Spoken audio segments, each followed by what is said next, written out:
तो स्पेन का खेल देख करके अर्जेंटीना के होश उड़ गए। जो सेलिब्रेशन गाजा में दिख रहा है उसे देख करके नेतन्याहू के होश उड़ गए। मैं आपके साथ शेयर करूंगा कि कैसे स्पेन की जीत के बाद जिस तरीके की ट्रोलिंग, जिस तरीके की बातें, जो कुछ भी चल रहा है इस रिपोर्ट में, इस वीडियो में आपके साथ शेयर करेंगे। आपको बता दें कि फाइनल्स था स्पेन वर्सेस अर्जेंटीना और एक्स्ट्रा टाइम में कैसे स्पेन ने एक गोल दाग करके ये जीत अपने नाम कर ली। लेकिन आपको एक और बात बताएंगे जिसको सुन करके आप चौंक जाएंगे। वो ये है कि अर्जेंटीना ने 90 मिनट तक गोल पोस्ट तक पहुंचने की जो जदोजहद करी थी वो पूरी तरीके से नाकाम रही। जी हाँ, स्पेन पूरी तरीके से इस फाइनल में डोमिनेट कर रहा था। और सिर्फ उतना ही नहीं, इससे पहले यानी इस मैच के होने से पहले फीफा तो अर्जेंटीना की जीत का जश्न भी मनाने लगा था। यह वीडियो 19 जुलाई की है। जी हाँ, यानी उस मैच से एक दिन पहले की, जहां फीफा पहले से ही जश्न मना रहा था कि अर्जेंटीना जीत गया। लेकिन उसके बाद स्पेन का प्लानिंग कुछ और ही था। स्पेन ने जिस तरीके से खेला है और जो सेलिब्रेशन करी है वो काबिले तारीफ है। और आपको एक और बात बताना चाहूंगा कि ये match as a world cup final नहीं देखा जा रहा था फीफा का। असल में इसको एज अ फलस्तीन और इजराइल के तौर पर देखा जा रहा था। उसके पीछे की वजह यह थी कि स्पेन फलस्तीन के साथ खड़ा रहा और लगातार फलस्तीन के हित में बात करता रहा। लमीनी यमाल को कई बार फलस्तीन का फ्लैग हाथ में लिए फलस्तीन का सपोर्ट करते देखा गया। लेकिन वहीं दूसरी तरफ अर्जेंटीना के सपोर्टर्स लगातार इजराइल का सपोर्ट करते आए, लगातार फलस्तीनियों को चिढ़ाते आए, लगातार फलस्तीन के सपोर्ट में बोलने वालों को चुप कराते आए। न्यूयॉर्क की एक तस्वीर भी सामने आई है जहां कैसे एक फलस्तीनी फ्लैग लेकर के एक शख्स स्पेन का सपोर्ट कर रहा था, लेकिन ये अर्जेंटीना के फैन से देखा नहीं गया। उन्होंने फौरन पुलिस बुला ली और वहां से उस शख्स को हटवा दिया। ये जीत दुनिया भर में ऐसे देखी जा रही है जैसे इजराइल वर्सेस फलस्तीन, और स्पेन की जीत को फलस्तीन की जीत बताई जा रही है। क्योंकि जो सेलिब्रेशन था लामिनी यमाल का, उसमें साफ देख सकते हैं कि कैसे वो घुटनों पर बैठ करके दुआ कर रहे हैं, जीत का जश्न इस तरीके से मना रहे हैं। लेकिन वहीं इस मैच से पहले अर्जेंटीना को सपोर्ट कौन कर रहा था? ये हैं बेंयामिन नेतन्याहू। ये कैसे अर्जेंटीना को सपोर्ट कर रहे थे, कैसे इजराइल के मंत्री अर्जेंटीना और मेसी को सपोर्ट कर रहे थे। लेकिन खेल तो खेल है और जो अच्छा खेलता है वही जीतता है। अर्जेंटीना कितनी बार आरोप लगते आए हैं कि कभी उनकी रेफरी मदद कर रहा है, कभी वो खुद चीटिंग करते हैं। और जिस तरीके का फॉल कर भी रहे थे अर्जेंटीना के प्लेयर स्पेन के साथ, वो भी देखा जा रहा था। मतलब बेशर्मी और चीटिंग की हद पार कर रही थी अर्जेंटीना जीत के लिए। लेकिन बावजूद इसके कि इतना बड़ा सपोर्ट, लेकिन स्पेन जीत गया। और सिर्फ जीता ही नहीं, पूरे मैच को डोमिनेट किया। अब इस जीत के बाद जो जश्न गाजा से निकल के आया है, ये वीडियो में आप देख सकते हैं कि किस तरीके से स्पेन की जीत पर गाजा के अंदर जश्न मनाया जा रहा है।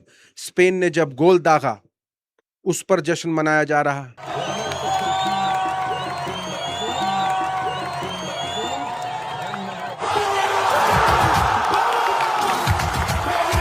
और जब जीत गई तो कैसे स्टेट ऑफ फलस्तीन से, यानी उनके ट्विटर पेज से, ये मुबारकबाद सामने आई है। और ये मुबारकबाद प्राइम मिनिस्टर ऑफ इजराइल को दी जा रही है, यानी एक तंज के रूप में कि देखो स्पेन जीत गया। अब ऐसा इसलिए किया जा रहा है क्योंकि नेतन्याहू जिस तरीके से सपोर्ट कर रहे थे अर्जेंटीना को, तो वो हार गई अर्जेंटीना, जिसके बाद नेतन्याहू को ट्रोल किया जा रहा है। यहां तक कि मैच से पहले ईरान ने भी ये घोषणा करी थी कि वो स्पेन का साथ दे रहे हैं इस मैच में। और सिर्फ गाजा में ही स्पेन का सपोर्ट नहीं देखा जा रहा, स्पेन के समर्थक भी फलस्तीन का सपोर्ट कैसे करते हैं, इस वीडियो में आप देख सकते हैं कि ये वीडियो निकल के आया कि स्पेन की जीत के बाद जो स्पेन के फैंस हैं वो फलस्तीन का झंडा लहरा रहे हैं।